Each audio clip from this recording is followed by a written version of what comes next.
Oi, pessoal, professora, bom dia, boa tarde, boa noite. Para as pessoas que estiverem vendo posteriormente essa aula, eu, Edinaldo, o Francisco Kilder e o José Victor, a gente vai estar hoje explicando sobre o trovadorismo, né? Citando aí suas características principais e a importância que esse movimento literário tem para a nossa história. Posteriormente, a professora vai disponibilizar todos os materiais, inclusive os slides que a gente usou para montar a apresentação. Qualquer dúvida podem entrar em contato com a gente e, no mais, a gente espera que vocês tenham uma ótima apreciação do conteúdo. Olá, turma! Olá, professora! Eu sou o Kildare e, dando início à apresentação, vamos primeiro entender a formação da língua portuguesa e o contexto histórico e cultural do trovadorismo. À vista disso, vale ressaltar que a literatura portuguesa abrange 8 séculos de produção e atravessa 3 eras históricas que acompanham as grandes transformações vivenciadas pela Europa, sendo a Era Medieval, que vai do século XII ao século XV, a Era Clássica, que vai do século XVI ao século XVIII, e a Era Moderna, que se inicia no século XIX e vem até os dias atuais. Assim, essas 3 grandes eras são subdivididas em fases, chamadas de escolas literárias ou estilos de época. Bem, há mais de 10.000 anos atrás, a Península Ibérica começou a ser formada a partir da junção de vários povos de diferentes culturas. Dentre estes povos, podemos destacar os celtas, os íberos, os fenícios, os gregos, os germânicos e outros grupos de povos não identificados, no qual, devido à complexa mistura de raças e culturas, todos esses povos foram unificados pela invasão romana a partir de 219 a.C. Desse modo, no século I d.C., toda a Península Ibérica passa por um processo de romanização cultural, e a partir desse processo, o latim se torna a língua comum de todos os povos. No entanto, os habitantes das regiões montanhosas do norte não aderiram a essa língua, pois mantiveram o basco preservado como sendo a sua língua nativa. Sob esse viés, em Roma existiam 2 modalidades de latim. O latim vulgar, levado pelos romanos, compreende as diferentes variedades da língua falada por agricultores, funcionários, soldados e colonos, no qual, devido à enorme extensão territorial e à diversidade de povos que constituem a Península Ibérica, perde força, pois essa modalidade de latim era utilizada apenas como meio de comunicação de comunidades de analfabetos. E o latim literário, sob influência do grego, era escrito com intenções artísticas. Era falado por poetas, filósofos, escritores, entre outros, no qual, nos centros urbanos mais importantes, era ensinado essa modalidade do latim. Por outro lado, ao longo do século V, diversos grupos de guerreiros denominados de bárbaros começaram a destruir a hegemonia administrativa e política romana. E com a morte do imperador Teodósio, em 395 d.C., o império foi dividido entre os 2 filhos. Arcádio ficou com o Império do Oriente, que durou até 1453, e Honório ficou com o Império do Ocidente, onde houve inúmeras disputas internas pelo poder, sucessivas invasões dos bárbaros, crises econômicas e o crescimento acelerado do cristianismo. Todos esses fatores levaram à queda do Império Romano em 476 d.C. Nesse sentido, com a queda do Império Romano, inicia-se um novo período histórico, a Idade Média, que vai de 476 d.C. a 1400 d.C., sendo um longo período da história que esteve marcado por uma sociedade religiosa. Nesse período, a economia era dependente da agricultura. A Igreja Católica dominava a Europa, tendo o teocentrismo, isto é, Deus no centro do mundo, como sendo uma das principais características, onde o homem estava à mercê dos valores cristãos. Dessa forma, a Igreja era a instituição social mais importante e a maior representante da fé cristã. Ela acreditava os valores e agia diretamente no comportamento e no pensamento do homem. Também é nesse período que se estabelece as 3 classes sociais, ou seja, o clero, formado pelos sacerdotes da Igreja Cristã, a nobreza, composta pelos proprietários de terras, que detinham um grande poder militar, e o povo, uma classe desprivilegiada constituída principalmente de camponeses, E além disso, durante o século XII, a partir do Concílio de Verona, é criado o Tribunal da Inquisição, com o objetivo de combater a heresia, isto é, qualquer linha de pensamento contrária à da Igreja Católica na época. Portanto, é na era medieval que se desenvolve o primeiro movimento literário português, o trovadorismo. Agora eu passo a minha palavra. Oi, gente, eu sou o Edinaldo e eu vou explicar sobre o trovadorismo e as principais características desse movimento literário. Pois bem, o trovadorismo ele foi um movimento literário e poético, né, que surgiu em Provença e posteriormente ele se espalhou ali por quase todo o território europeu. Ele também foi considerado o primeiro movimento literário europeu. Uma das principais marcas, né, desse movimento eram as cantigas, né, trovadorescas, que eram composições poéticas que eram oralizadas e cantadas com instrumentos, né, por exemplo, flauta, viola e alaúde, né, e entre outros. A gente tinha aqui no trovadorismo três figuras importantes, né, que era o trovador, que era o autor, né, dessas cantigas, o jogral, né, que declamava essas cantigas, e o menestral, né, que além de declamar, ele também tocava, né, essas cantigas. Todos os registros, né, que se tem acerca das cantigas trovadorescas estão presentes nos cancioneiros, que mais à frente será explicado com mais detalhes. O trovadorismo, né, também ele caracterizou-se pela união da música e da poesia, né, produzindo assim cantigas líricas, né, que tinham um foco mais nas emoções e nos sentimentos dos trovadores, e as satíricas, né, que exprimiam críticas de maneira indireta ou indireta ao cenário político, né, do feudalismo ou ao modo de vida ali do pessoal da época. Já em Portugal, né, esse movimento ele teve como marco principal e inicial, né, a cantiga da Ribeirinha, né, que foi escrita pelo trovador Paio Soares, né, de Taveiroz. Não se sabe ao certo, né, a data que essa cantiga foi criada, né, por isso que se dá a data de 1189 ou 1198, né. Essa cantiga ela está escrita, né, totalmente em galego-português, que era a linguagem, né, a língua. E esse, né, é o primeiro registro que se tem em terras portuguesas. Algumas das características principais, né, do trovadorismo são, por exemplo, essa forte relação que ele tem entre música e poesia, né, onde elas eram intimamente ligadas. Os poemas eles eram cantados ou oralizados, né, e eram acompanhados de instrumentos, como eu falei antes, né. Então, também tinha essa questão da divisão das cantigas trovadorescas em satíricas e líricas, né, onde essas líricas elas eram voltadas mais para temas como, por exemplo, o amor ou o sofrimento amoroso, né.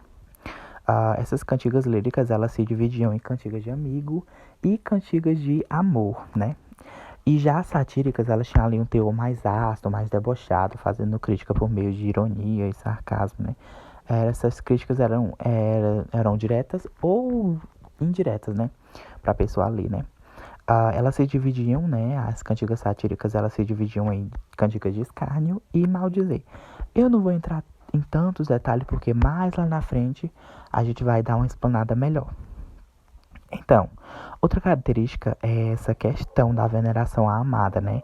Em que o trovador ele passava esse sentimento de inferioridade e submissão, né, em relação à mulher amada, né?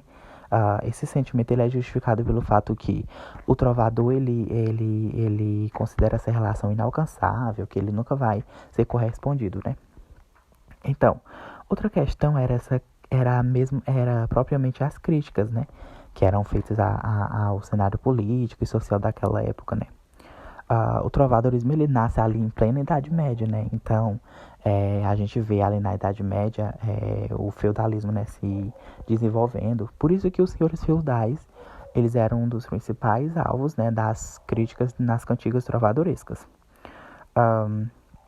E um último ponto, né, a característica final, é que eles refletiam, né, o modo de vida da aristocracia feudal, né, onde essas cantigas elas também remetiam ao modo de vida, os costumes, comportamentos e também essa relação entre vassalo e senhor. Passo minha palavra agora. Olá a todos, sou o Vitor e eu vou explicar sobre as cantigas torvaroescas, lírico amorosa, as cantigas de amor e a vassalagem amorosa que compreende a quarta fase. Bom, os autores dessa época, geralmente eram poetas, eram chamados de trovadores. E a palavra trovador vem do francês trouver, que significa achar e contar. Dizia-se que o poeta achava e contava a música adequada ao seu poema, seu ou de outro, e o cantava acompanhado de instrumentos, como a cítara, a viola, a lira ou a harpa. E as cantigas lírico-amorosas, assim, se denominam por terem como tema predominante o amor, seja o amor de um homem por uma mulher, cantiga de amor, as queixas do amado saudoso, a muita fermosa, senhor, senhora muito formosa, que se mantém distante, altiva e indiferente, seja o amor por um homem, composta por um trovador, como se fosse uma mulher, que é a cantiga de amigo. Ou então a amada que suspira pelo amado que está na guerra ou na viagem. E elas surgiram no sul da atual França, que na época era Occitânia, e elas se espalharam até a Alemanha. Vou explicar sobre as cantigas de amor. Elas são originárias da Provença, que era uma pequena região situada ao sul da França, e foi o local geográfico que serviu de ponto de partida dessas cantigas. E as principais características delas são: o eu lírico é masculino, que é sempre um trovador que fala a sua senhor, seja mais revelar o nome, e esse eu lírico cantava a beleza e as qualidades ímpares de uma senhora inatingível, que era casada ou pertencia a uma classe superior do trovador. E o sofrimento causado pela não correspondência amorosa é chamado de coita, diante da indiferença feminina ou de sua própria incapacidade de expressar esse amor. E nessas cantigas de amor, o sujeito do discurso é um homem. E o tema é o amor impossível, e o objeto amado, a dama, é nomeado pela palavra senhor. Trata-se de um amor servil e vassalo prestado pelo poeta à sua senhora. E elas se desenvolveram num palácio e revelaram os amores velados e sublimados da corte. E eles criaram um código amoroso, e esse código amoroso previa a submissão absoluta do poeta à sua dama, uma vassalagem humilde e paciente, a promessa de honrá-la e de servi-la com fidelidade, além da prudência e da moderação a fim de não abalar a reputação da dama, a quem se ama. E para o trovador, sua senha em provençal, ou senhor em galego português, que eram os persigônios poéticos usados para proteger a identidade da dama, que era a mulher mais formosa e admirável do mundo. E por ela o poeta está disposto a abdicar de títulos e riquezas. E a impossibilidade de se declarar, o sofrimento, a insônia, perda de apetite e as perturbações causadas por esse amor eram cantadas e até mesmo celebradas.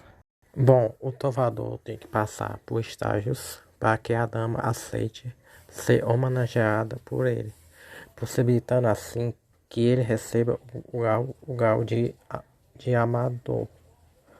E esses estágios são que é o fenhador, também conhecido como suspirante no provençal. O trovador, ele é tímido, aspirante. Ele não tem coragem de declarar seus sentimentos e consome-se em suspiros diante da dama, e teme como a folha ao vento e sofre em silêncio sua covardia por não ter coragem de se declarar, confessando tudo isso em composições. Já o namorado ou amigo, que no provençal é entendedor, é estágio da vassalagem amorosa, e que o trovador pode se considerar o namorado, o amigo por tudo que a dama manifesta a ele, recebendo-me em seu círculo mais restrito. Já o suplicante, que improvisar o pecador, o trovador já usa relatar à dama suas penas de amor, que sem intenção ela provoca e usa pedir o favor de aceitar em serviço. Já o amante, que no provençal é dúctil, que é o último estágio da galanteria, no qual o trovador já pode se considerar como amante da mulher, merecendo o galardão, a recompensa que tantos sacrifícios lhe custou desde o noviciado doloroso. Agora será apresentado uma cantiga trovadoresca lírica de amor, de autoria de Dom Diniz, sendo apontada alguns traços de como os trovadores se expressavam diante da mulher amada. Mas antes, vamos primeiro entender um pouco sobre a vida de Dom Diniz, não sendo adentrado muito na sua biografia, mas sendo focalizado na sua relação como sendo um dos maiores trovadores de sua época. Bem, Dom Diniz nasceu no dia 9 de outubro de 1261 e faleceu no dia 7 de janeiro de 1325. Ele era o filho mais velho do rei Afonso III de Portugal e de sua segunda esposa, Beatriz de Castela. Dom Diniz, ele foi um culto monarca português do século XIII, responsável por um grande avanço social, econômico e cultural de Portugal. Além disso, Dom Diniz era bastante conhecido como o Rei Trovador. Durante o seu reinado, Lisboa foi considerada um dos grandes centros europeus de cultura. A Universidade de Coimbra foi fundada através do seu decreto, sendo ensinado as artes, o direito civil, o direito canônico e a medicina. Ele também foi responsável por mandar traduzir importantes obras, tendo sido a sua corte um dos maiores centros literários da Península Ibérica. Além do mais, uma importante decisão de Dom Diniz foi a troca do latim pelo português, nos documentos oficiais e obras jurídicas. Essa troca do idioma oficial, escrito em português, também contribuiu de certo modo na difusão da cultura escrita, menos entre as camadas mais abastadas da sociedade portuguesa. Durante os reinados de Afonso III e de Dom Diniz, o trovadorismo conheceu um de seus mais ricos períodos de produção.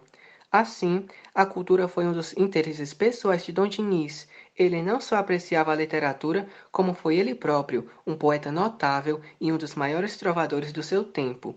Agora eu vou ler uma cantiga de sua autoria, no qual esta cantiga se encontra copiada no cancioneiro da Biblioteca Nacional. Praz-me a mim, Senhor, de morrer, e praz-me-ende por vosso mal. Cá sei quem se tiredes qual mingo vós pois hei de fazer. Cá não perde pouco, Senhor, quando perde tal servidor, qual perderdes em me perder. E com minha morte hei o prazer, porque sei que vos farei tal, mingo qual fez homem leal, o mais que podia se er. A quem ama, pois morto for, e fostes vós muito sabedor, de eu por vós a tal morte haver. E pero que hei de sofrer a morte muito descomunal, com minha morte oi mais não me enteau. Porquanto vos quero dizer, cá meu serviço e meu amor, será vos descusar peior, que a mim descusar viver. E certo poder de saber que, pelos o meu tempo sal, per morte, não há de aial, que me não quereis eu doer, porque a vos farei maior, mingo que fez Nosso Senhor, de vassala Senhor prender. Bem, na primeira estrofe da cantiga, podemos notar nos seguintes versos: Cá não perde pouco, Senhor, quando perde tal servidor, qual perderdes em me perder. É possível notar que o trovador se vê como bom servo diante da dama, chegando a dizer que ela perde muito em perder alguém como ele. Nos versos da segunda e da terceira estrofe, é possível perceber que, para o trovador, a morte pelo sofrimento que a dama lhe causa seria um prazer e uma forma de solucionar o seu sofrimento, pois ele sabe que após sua morte, sua amada sentiria sua falta. Desse modo, ainda na segunda estrofe no verso, e fostes vós muito sabedor, o homem afirma que a mulher saberá o motivo que o levou à morte, ou seja, esse trecho nos leva a entender que ele já havia confessado seu amor a ela, mas sem ter seu sentimento retribuído. E por fim, na última estrofe, no verso, que me não quereis eu doei, o trovador continua sua cantiga, afirmando que ele vai morrer em paz, pois sabe que ela sofrerá muito mais por perder ele do que ele sofrerá morrendo. E justamente por crer neste sofrimento, ele afirma que não se queixará de seu destino, pois a falta que ele a fará será maior do que a falta que Deus fez o Senhor sentir de seu vassalo. Fato esses que se evidenciam nos versos, porque a vós farei maior, míngua que fez nosso Senhor, de vassalo Senhor prender. Portanto, é interessante observar nessa cantiga a existência do paradoxo de vida e de morte, pois ao mesmo tempo em que o amor vivifica, o amor também pode levar à morte. O sofrimento do trovador passa a ser tamanho que ele muitas vezes parece preferir a morte do que continuar a sofrer. Oi, gente, eu voltei de novo para explicar sobre as cantigas de amigo. Então, as cantigas de amigo eram cantigas dotadas de originalidade, né? Porque elas eram próprias ali do contexto cultural e social daquela época, e também dotadas de sentimento. Algumas das características principais das cantigas de amigo eram, por exemplo, elas eram escritas pelo trovador em primeira pessoa. O eu lírico era feminino, porém os autores eram masculinos. O eu lírico, né, ele expõe ali seus sentimentos e emoções em relação à amada. O cenário, ele era urbano e rural, né? Havia essa questão do sofrimento da mulher separada, do amante ou do amigo, né? E também havia essa questão do sentimento de tristeza, de angústia por essa separação. Agora eu vou explicar alguns tipos de cantigas de amigo. Então, tinham as barcarolas, né, que elas se referiam ao rio, a um lago ou a um mar, né? Essas cantigas, elas eram muito expressivas, né? Porque havia essa ausência do amado, né, que causava a lamentação, né, que são ali exprimidos por meio dessa sensualidade e desse erotismo, né, que também são marcas desse tipo de cantiga de amigo. Então, a próxima, alvas ou alvas, né? Elas se relacionavam, né, com o amanhecer, né? A separação aqui, ela se dá pelo amanhecer, né? Depois de ter pernoitado a noite juntos, né? A moça, né, ela se lamenta, né, por essa separação que é imposta pelo amanhecer. Também tem as pastorelas, né, que elas se referiam a um nobre ou a um trovador, né, que se aproximava das pastoras com o objetivo de seduzir elas, né. Também tinha as bailas, né, que se referiam à dança ou a bailes, né.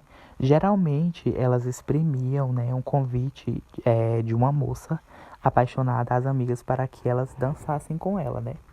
Tinha as romarias, né, que se referiam às peregrinações, e quase sempre elas tinham desvios, né, com o objetivo de encontrar, né, intimamente o amado.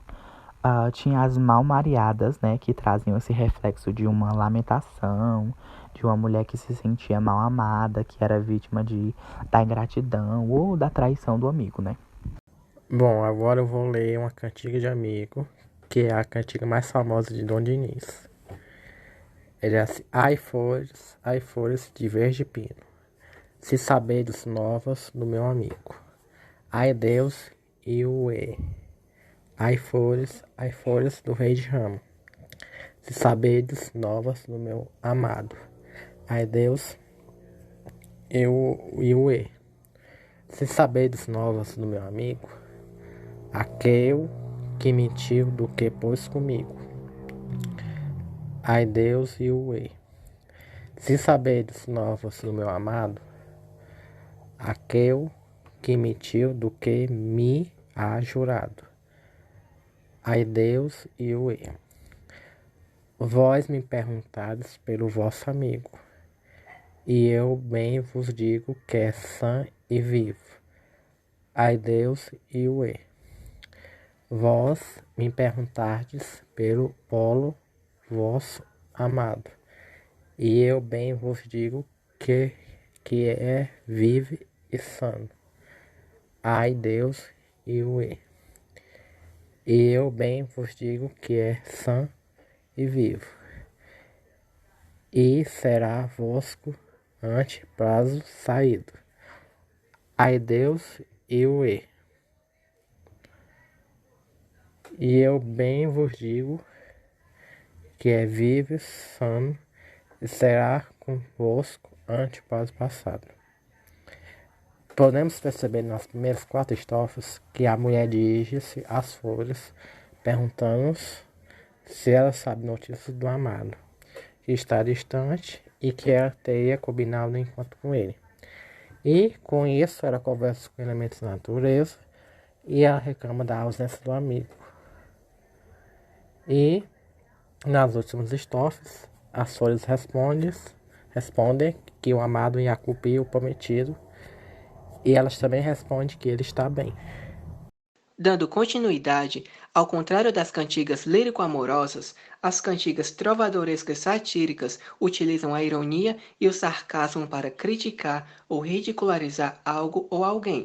Assim, essas cantigas buscavam satirizar certos aspectos da vida da corte, visando personagens como jograis, clérigos, fidalgos e plebeus nobilitados. E à vista disso, a corte era um ambiente ideal para que houvesse todo tipo de zombarias, tendo como alvo principal as mulheres, principalmente as alcoviteiras e as soldadeiras, que eram dançarinas e cantoras. Nesse sentido, existem 2 tipos de cantigas satíricas, as de escárnio e as de maldizer, ou seja, tanto as cantigas de escárnio quanto as cantigas de maldizer recriam situações anedóticas e picarescas e apresentam uma ridicularização do amor cortês. Sendo assim, o repertório linguístico da sátira pessoal, social, moral, religiosa e política surpreende pela sua amplitude e recorrente obscenidade, transmitindo informações sobre a mentalidade e a cultura laica medieval. Bem, agora eu passo a minha palavra. Voltei de novo para explicar sobre as cantigas de escárnio. Pois bem, as cantigas de escárnio são cantigas, né, em que se critica alguém através de zombarias ou de sarcasmos, né, trazendo críticas indiretas com o objetivo de atingir a pessoa por meio da agressividade verbal, né, ou ambiguidade. Algumas das características desse tipo de cantiga são, por exemplo, as críticas eram feitas de maneira indireta, né, ao comportamento e ao modo de vida daquela época, né, principalmente ao comportamento de vida feudal, porque o feudal ele surgiu ali em plena Idade Média, como a gente viu lá atrás, né. O uso de palavras de duplo sentido, né, implicitando o que realmente o trovador ele queria dizer com aquilo, né? Eram usadas ironias, trocadilhos, sarcasmo para atingir a pessoa.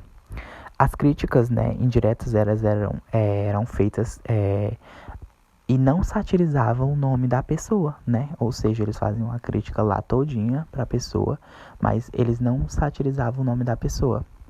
Bom, agora eu vou ler uma cantiga de Scar.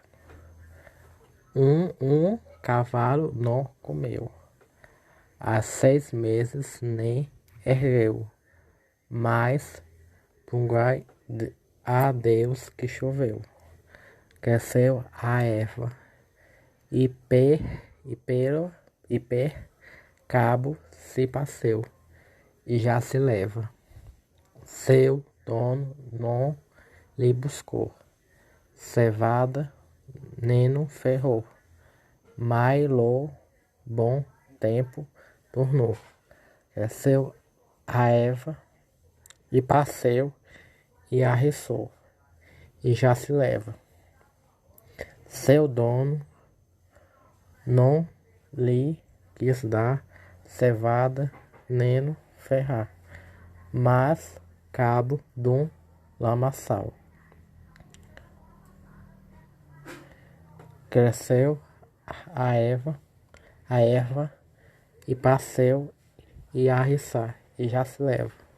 Podemos perceber que ela é uma cantiga de escárnio, porque ela faz uma crítica a uma atitude do dono do cavalo, que dele não cuidava, mas graças ao bom tempo e à chuva, o mato cresceu e o animal pôde se recuperar sozinho.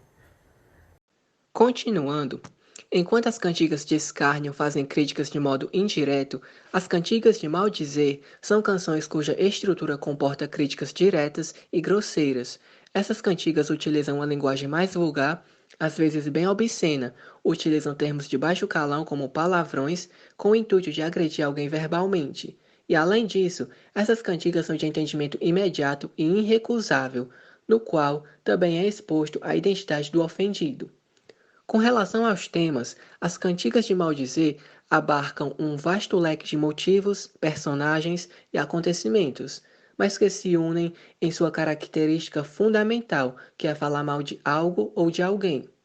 Desse modo, as cantigas podem opinar sobre comportamentos sexuais e posturas morais, abordar questões políticas ou situações sociais, podem se dedicar a falar mal de inimigos pessoais e outras falam de ironias em que os trovadores se lançavam mutuamente às intimidades e à covardia ou à falta de jeito de alguns cavalheiros diante das mulheres desprovidas de beleza.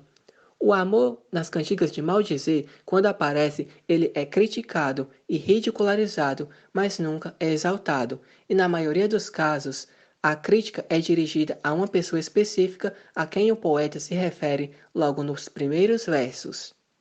Existem certas diferenças entre as cantigas de escárnio e as cantigas de maldizer.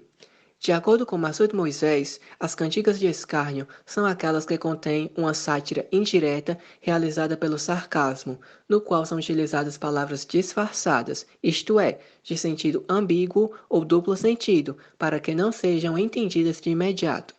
Já as cantigas de maldizer são aquelas em que os trovadores fazem críticas de modo direto e de forma grosseira, utilizam uma linguagem mais obscena, expõem a identidade do ofendido e são de entendimento imediato. No entanto, as distinções dessas cantigas nem sempre são patentes, pois ambas cantigas satíricas muitas vezes misturam suas características. Oi, gente, com o objetivo de explanar melhor a fundo as cantigas de maldizer, eu trouxe um exemplo de cantiga, né, de Pero da Ponte. Nessa cantiga que vocês estão vendo no slide, Dom Bernardo, né, um famoso trovador nobre, ele é satirizado ao ser chamado de jogral, né, que é um poeta plebeu. Ele também é criticado por estar com uma moça, né, que o trovador, que o autor, né, da cantiga, ele chama ela de prostituta, né. O trovador ainda compara Dom Bernardo, né, falando que ele se vende assim como uma prostituta, né. Nessa cantiga também há uma satirização direcionada à moça, né, que é trazida por Dom Bernardo, né. Com o objetivo de difamar a moça, o trovador ele chama ela de prostituta. Ele não cita o nome dela, né, mas a gente consegue entender nitidamente que as críticas elas se direcionam a ela. O trovador também menciona, né, que se as pessoas o verem, né, andando com a moça, né, nem Deus o salvará. Nesse ponto, né, a cantiga ela tem um teor ameaçador, né, pois o trovador ele diz que se a polícia, né, o vê andando com a moça que é chamada de prostituta por ele, né, a polícia vai bater nela, né, e ele também estará de uma certa forma enrascado, né. Então essa é a minha análise da cantiga de Pero da Ponte. Espero que vocês tenham gostado. Bom, as novelas de cavalaria, que em língua portuguesa são traduções ou adaptações de novelas francesas ou inglesas. E dependendo de quem é o herói principal da novela, ela faz parte de um dos seguintes ciclos. O ciclo clássico, que correspondia a um conjunto de novelas de cavalaria que narram as fações de heróis da antiguidade. O ciclo cronígeno, ou francês, novelas cujo herói é Carlos Magno. Círculo arturiano ou Bertão. As novelas destes círculos são as mais famosas, adaptadas e traduzidas. E o herói dessas novelas, o rei Arthur, sempre acompanhado de seus céleres cavaleiros da Távola Redonda.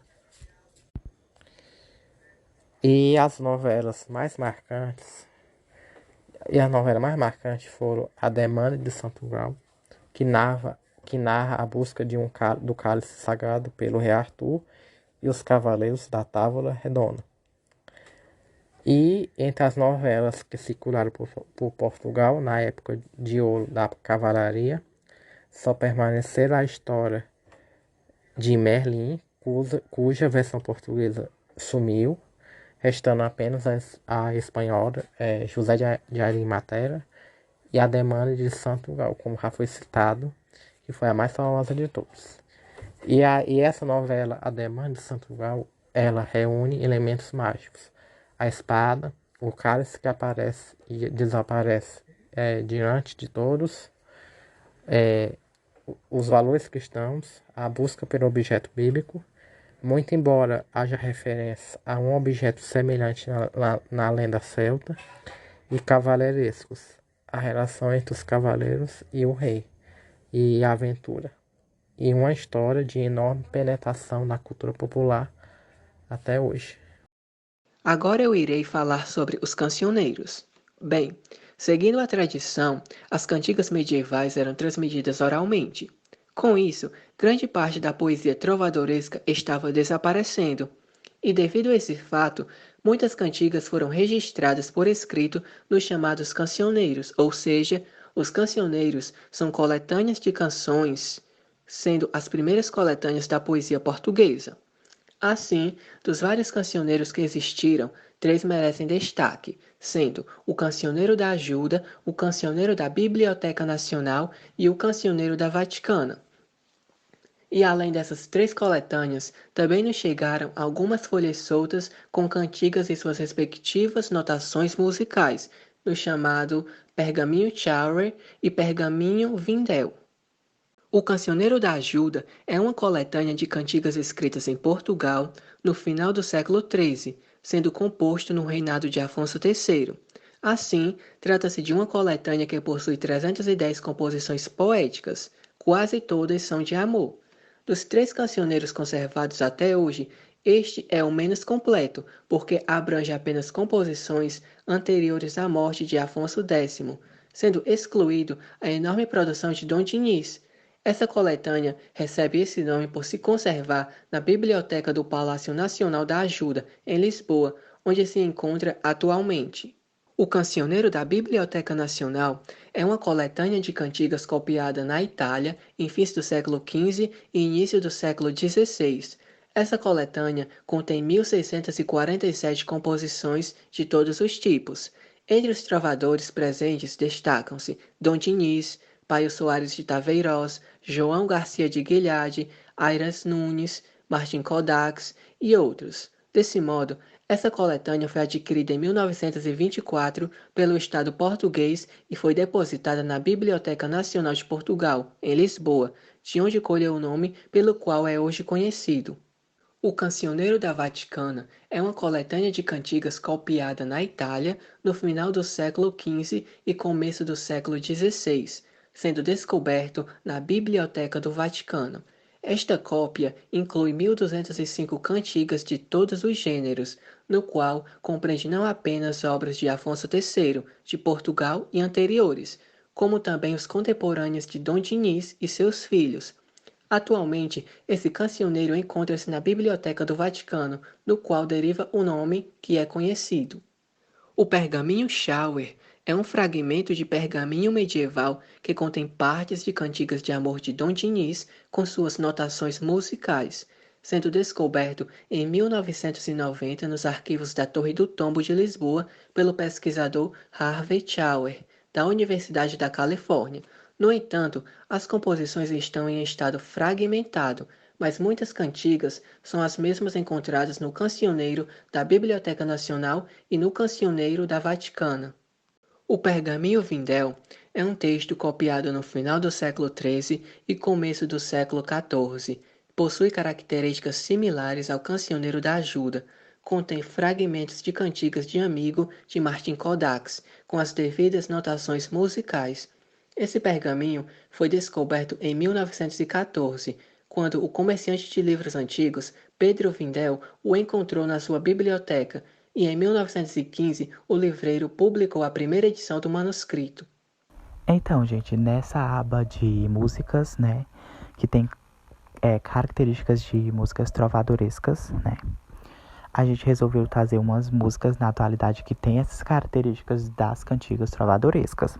Então, Eu trouxe 3 músicas. A primeira música que eu trouxe é da Tati Quebra-Barraco, chamada Fogão Daco, né? Basicamente, ela descreve, né, a história de uma mulher negra e periférica que entra em uma loja de eletrodomésticos, né, com o objetivo de comprar um produto, né? E ela decide levar da marca Daco e ela justifica sua escolha pela qualidade da marca e do produto também, né? Durante o desenrolar a música, né, a cantora ela não faz críticas, né, mas a gente consegue perceber nitidamente a ambiguidade, né, que ela fala em um trecho, né, que a gente vai ver agora, que é nesse trecho. Escolhi a marca Daco porque Daco é bom, né. Nesse trecho, né, há um trocadilho, né, que a gente consegue perceber por conta da ambiguidade sonora, incitando ao sexo anal, né. Essa música ela tem características das cantigas de escárnio, né?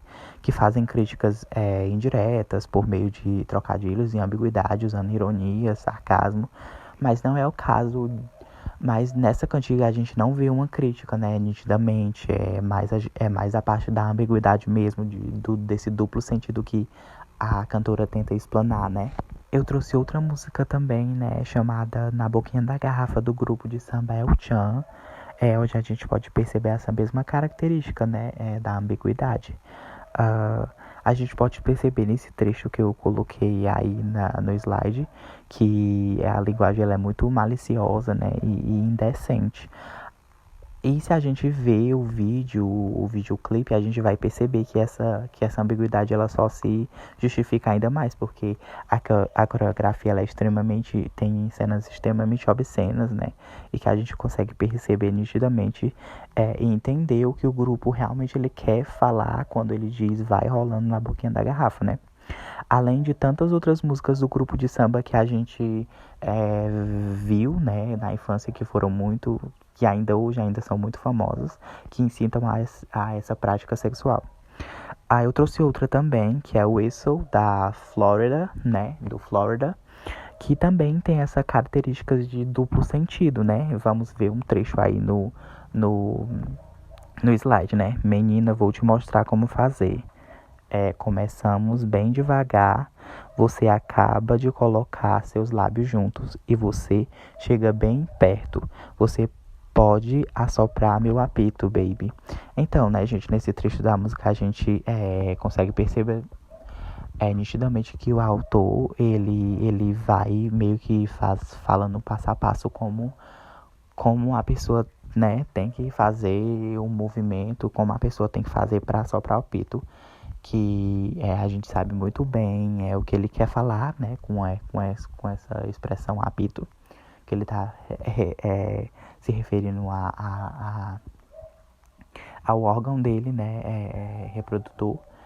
E essas foram as minhas análises sobre essas 3 músicas, que basicamente têm características das cantigas de escárnio, que tem essa ambiguidade, né, que não fazem uma crítica direta, mas que tem esses trechos que a gente entende nitidamente que querem falar outra coisa.